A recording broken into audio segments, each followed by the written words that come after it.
Welcome to my channel. Subscribe, listen, and enjoy my stories every day. The day starts like any other at Bennett and Halloway, but there's a tangible shift in the air as I push through the glass doors. The buzz of the usual Monday morning chatter is undercut by an undercurrent of whispers that halt as soon as I enter. I catch a few furtive glances from my co-workers, paired with hushed tones and stifled laughs. It's unusual, unsettling even, but I shrug it off as I head to my desk. "Morning, Jack," greets Sarah, my desk neighbor, with a smirk that doesn't quite reach her eyes. Her phone buzzes on her desk, and she quickly turns the screen away from me. Curiosity pinches at my mind. "Hey, Sarah. Anything interesting happen over the weekend?" I try to sound casual, probing gently. "Just the usual," she replies, but her eyes dart quickly to Tom, who's sitting across from us.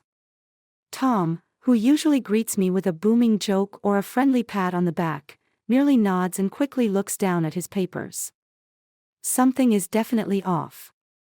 I settle into the rhythm of my work, trying to ignore the gnawing feeling in my stomach. It's nearly lunchtime when I can't take it anymore. I stand, stretching, and walk over to the break room. That's when I see them, huddled around a phone, their heads close together. "Mind letting me in on the joke?" I ask, injecting a lightness into my tone that I don't feel. The group breaks apart, suddenly finding interest in their coffee cups and the floor. "It's nothing, Jack. Just a dumb meme," Mark says, his voice too quick, too dismissive.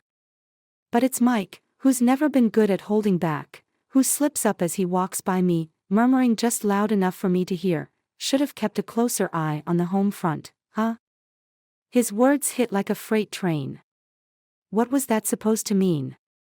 My heart thunders in my chest as I march back to my desk. I grab my phone and dial my wife, Claire, but it goes straight to voicemail. The unease morphs into a cold dread. Lunch passes in a blur. I barely remember the drive to the nearby park where I usually eat my sandwich. I'm sitting on a bench, my food forgotten next to me, when my phone buzzes. It's a message from an unknown number, with a picture attached. My breath catches in my throat as I open it. There she is, Claire, sitting on a lap that unmistakably belongs to my boss, Mr. Daniels, in what looks like a fancy restaurant. They're kissing, not just a peck, but passionately, like they're the only two people in the world. I stare at the image, each second etching the betrayal deeper into my heart. I don't know how long I sit there, the image burning into my mind, the sounds of the park fading away to nothing. When I finally stand, the decision is clear in my mind. Revenge. A cold, calculated revenge that would leave nothing to chance.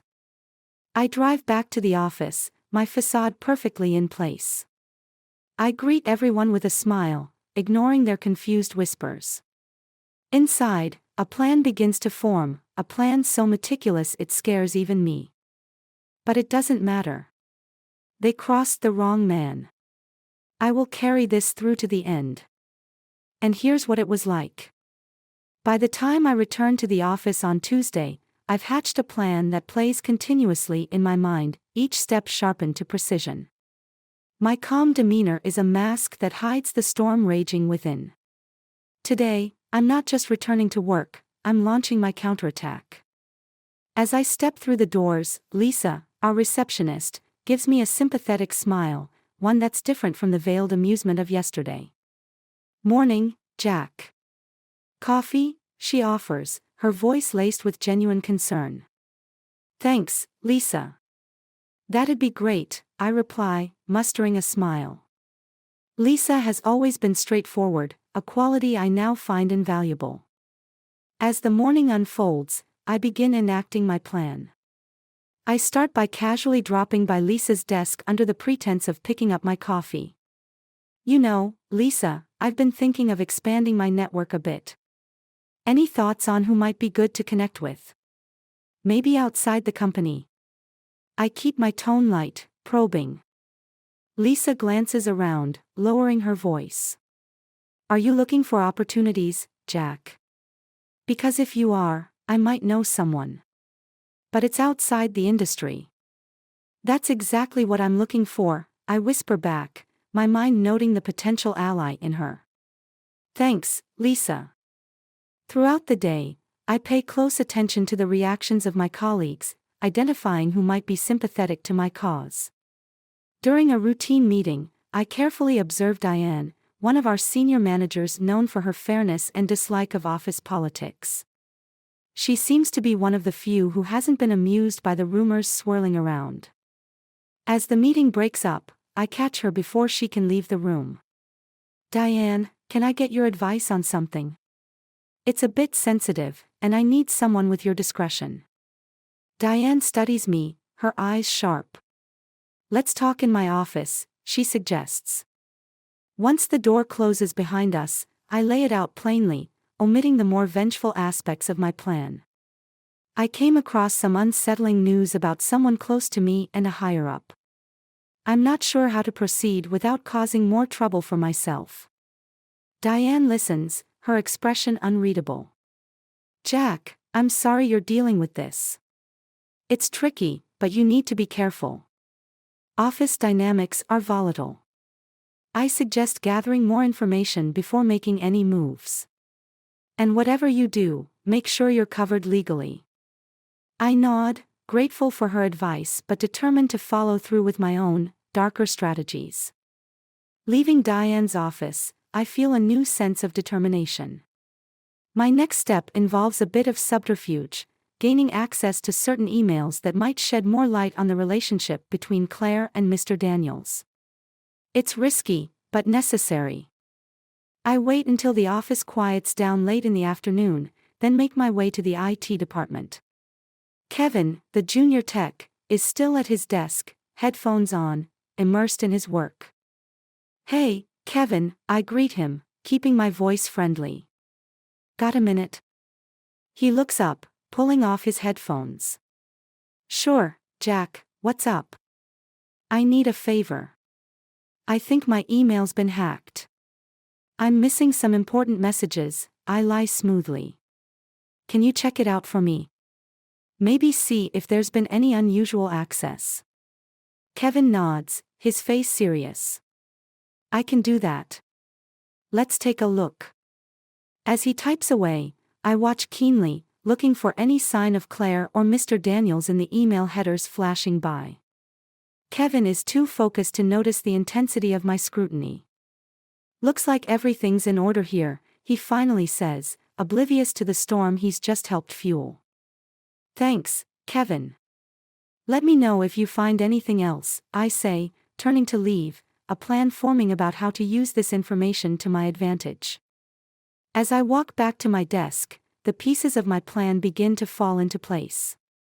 Claire and Mr. Daniels won't know what hit them. By Wednesday, the office has become a chessboard, and I am meticulously moving the pieces into place. My interaction with Kevin had been fruitful. I caught a glimpse of an email from Mr. Daniels that shouldn't have been on his professional account, hinting at more than just corporate communications. But I need concrete proof. The day is bustling with the usual corporate hum when I decide to escalate my efforts. Armed with a USB drive and a plausible cover story, I find myself outside the IT room again, this time with a more daring plan. Hey, Kevin, I greet as I enter, my voice steady despite the adrenaline. Got a weird request. I think my presentation got corrupted. Can I use one of the secure computers to try and salvage it? Mine keeps crashing. Kevin, ever helpful, nods without suspicion. Sure thing, Jack. Use that station over there. He points to a secluded corner where I would have the privacy I need. Thanks, you're a lifesaver, I say, flashing a relieved smile. As I sit down, my hands are steady as I plug the USB drive into the computer. The drive contains a simple software, a keystroke logger, that will help me gather more evidence. I initiate it and then busy myself with a random presentation to avoid drawing attention. Minutes tick by, and as the logger does its silent work, I make casual conversation with Kevin, probing subtly for information. You ever catch anything weird on the system? You know, like security stuff. Kevin chuckles, shaking his head. You wouldn't believe the things people click on. But yeah, sometimes we get alerts. Nothing too crazy lately, though. Good to know we're safe then, I reply, my tone light, but my mind races. There's much that goes unnoticed even by vigilant eyes. By the time I leave the IT room, the logger is active, and I feel a mix of triumph and apprehension. The next phase of my plan involves waiting, a tense period during which I must act normal.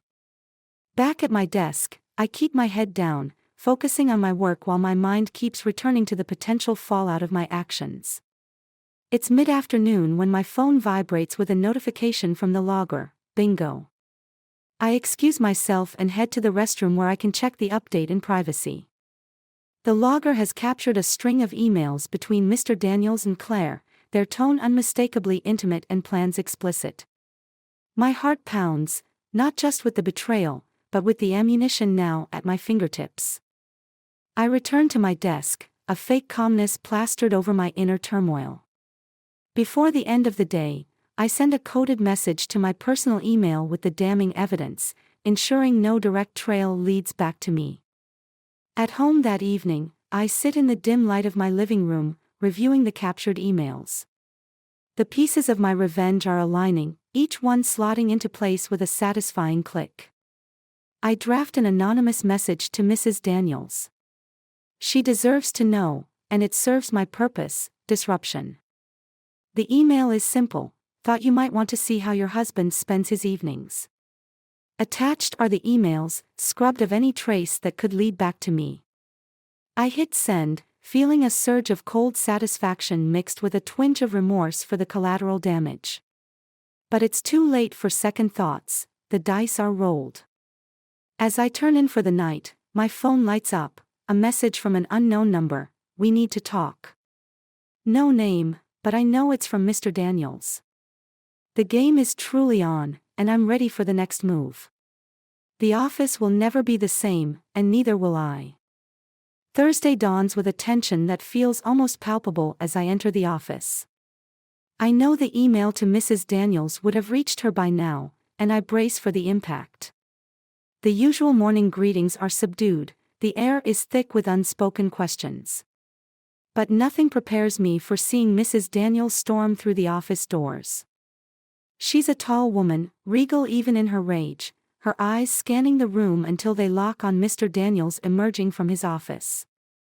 The silence is deafening as she strides towards him, the printed emails in her hand. She slams the papers on his desk. Care to explain this? The office is suddenly a theater, every employee frozen, eyes wide. Mr. Daniels, the color draining from his face, stammers, Helen, I can explain. Save it. Mrs. Daniels cuts him off. I want a divorce. My heart races. Part of me thrills at the unfolding drama, the other part dreads the chaos I've unleashed. Before Mr. Daniels can recover, I receive a text from an unknown number. It reads, "Meet me outside, now." I recognize the urgency and head for the door, my mind racing with possibilities. Outside, a black car idles by the curb. The back door swings open to reveal Claire, tears streaking her makeup. "Get in," she says, her voice choked. As I sit beside her, the car pulls away from the curb. "Jack, I'm so sorry," she begins, her hands trembling. "I never wanted to hurt you. It was all a setup." A setup? I echo, confusion and anger warring within me.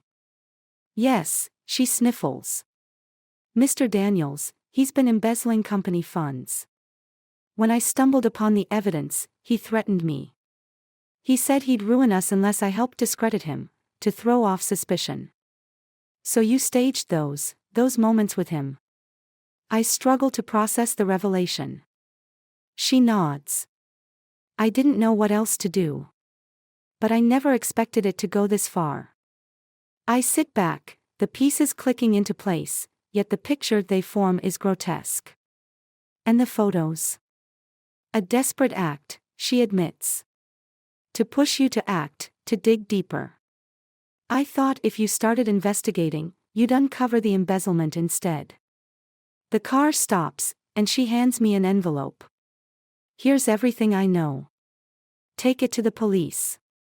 I step out of the car, the envelope heavy in my hand. As I watch her drive away, a mix of betrayal and understanding settles in. Back in the office, I find Mr. Daniels packing his things, his career over, his personal life in shambles. I hold up the envelope. Planning on leaving without your parting gift? His eyes widen as he recognizes the implication. Within hours, the police arrive. I hand them the envelope, along with an account of everything Claire told me. As they escort Mr. Daniels away, his glance meets mine, filled with a mix of defeat and awe. The office is quiet as I return to my desk. Emails flood in, not with scandals, but with normal business queries. My phone buzzes. It's a text from Diane, the senior manager. Good work, Jack. Let's talk about your future here. How about a promotion? As I put down the phone, a smile tugs at my lips. From the chaos, a new order emerges. My desk, once a mere cog in the corporate machine, now feels like a command center. And so, the game ends, not with the victory I envisioned, but with justice served in a twist of fate. I realize that revenge might be a fire that consumes all it touches, but sometimes, it also casts a light on the darkest corners, revealing truths that change everything.